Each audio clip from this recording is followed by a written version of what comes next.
তুমি চলে যাওয়ার পর যখন বুঝলাম তোমাকে ফেরানোর আর কোনো উপায় নেই, তখন নিজেকে খুব একা লেগেছিল।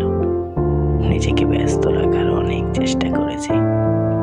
ভেবেছি কাজে ডুবে থাকলে হয়তো তোমাকে ভুলে থাকা সহজ হবে, কিন্তু দিন শেষে আমি হেরে যাই। যখনই মনে পড়ে যে তোমাকে আর কোনোদিন পাশে পাবো না, তোমার সাথে আর কোনো কথা হবে না, তখন বুকের ভেতরটা ভীষণ হাহাকার করে ওঠে। আমাদের মাঝে এখন 1000 মাইলের দূরত্ব। এই দূরত্ব পেরিয়ে তোমাকে একবার দেখার ক্ষমতা আমার নেই। ঠিক তখনই চোখের জল আর বাধা মানে না। তোমাকে ভোলা আসলে অত সহজ না, তবে আমার মনে কোনো ক্ষোভ নেই।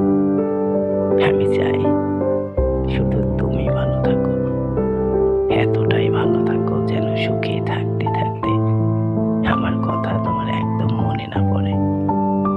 আমার অভাব যেন তোমাকে এক মুহূর্তের জন্য উদাস না করে। আমার স্মৃতি যেন তোমার